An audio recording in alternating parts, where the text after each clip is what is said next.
4 రోజులుగా కర్ణాటక తమిళనాడులో వరుసగా రైడ్స్ చేస్తే దిమ్మ తిరిగే విషయాలు బయటపడ్డాయి. అసలు పానీపూరి మీద అబ్జెక్షన్స్ ఏమిటి?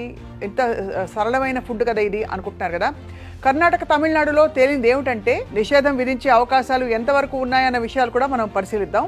ఉత్తరాది నుంచి మనకి దిగుమతి అయిన ఫుడ్స్లో పానీపూరి ఒకటి. గోల్గప్ప, గప్చుప్ ఇలా రకరకాలుగా పిలుచుకుంటూ ఉంటాం. వేయించిన పూరి దొన్నెలో మసాలా వాటర్ నింపేసి ఇస్తూ ఉంటారు. గమ్మత్తైన టేస్ట్ ఉండడంతో యువతంతా కూడా చాలా ఇష్టపడతారు.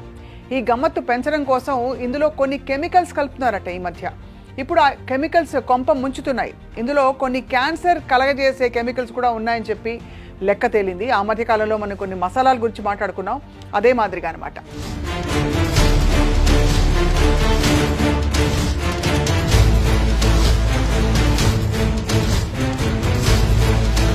కర్ణాటకలో కొంతకాలం క్రితం ఫుడ్స్లో కలుపుతున్న కెమికల్స్ మీద ఫిర్యాదులు చాలా వెల్లువెత్తాయి.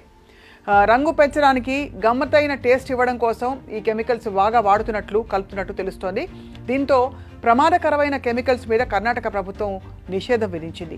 అయినప్పటికీ పట్టించుకోకుండా రోడ్డు పక్కన ఉండే పానీపూరి బండ్ల దగ్గర ఈ కెమికల్స్ విరివిగా వాడేస్తూ పానీపూరి అమ్మేస్తున్నారు.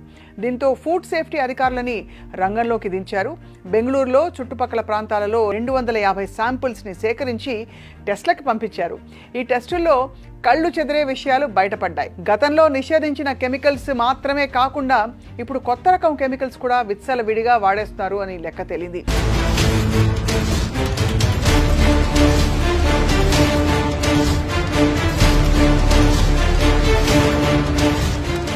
చాలా బ్రిలియంట్ బ్లూ, అలాగే టార్గాసిన్ అండ్ అలాగే మరికొన్ని కెమికల్స్ ప్రమాదకరమైన కెమికల్స్గా విచ్చలవిడిగా వాడేస్తున్నారని చెప్పి తెలుస్తోంది.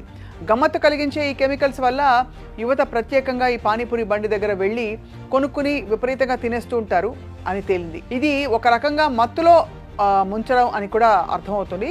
దీని మీద కర్ణాటక ఆరోగ్య మంత్రి దినేష్ గుండూరావు ప్రత్యేకంగా సమీక్ష సమావేశం నిర్వహించారు. అంటే పానీపూరి గురించి ఒక మంత్రి గారు మాట్లాడుకున్నారన్నమాట.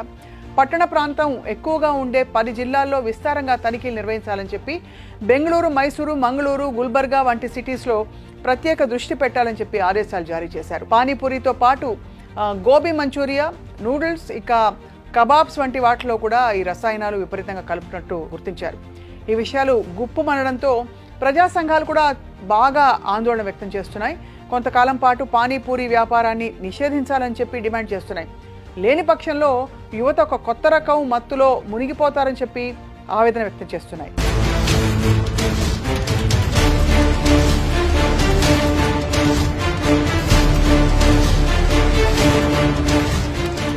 మరోవైపు కర్ణాటకలో జరుగుతున్న కలకలాన్ని గమనించిన తమిళనాడు ప్రభుత్వం బాగా అప్రమత్తమైంది. చెన్నై నగర పరిధిలో సోదాలు చేపట్టాలని చెప్పి ఆదేశించారు. సతీష్ కుమార్ అనే ప్రత్యేక అధికారి నాయకత్వంలో స్పెషల్ టీం కూడా ఏర్పాటు చేసి చెన్నై అంతటా కూడా సోదాలు చేశారు. సుమారు 500 దాకా శాంపిల్స్ని సేకరించి పరీక్షలు నిర్వహిస్తే ఎక్కువ శాతం పానీపూరి బండ్ల దగ్గర ప్రమాదకరమైన పరిస్థితి ఉందని చెప్పి లెక్క తేలింది. ప్రమాదకరమైన రసాయనాలు విచ్చలవిడిగా వాడేస్తున్నారని చెప్పి గుర్తించారు. అంతేకాకుండా గతంలోనే చెన్నై మున్సిపాలిటీల్లో కొన్ని మార్గదర్శకాలు జారీ చేశారు. వాటిని ఏమాత్రం పాటించడం లేదు కూడా నిర్ధారణ జరిగిందనమాట.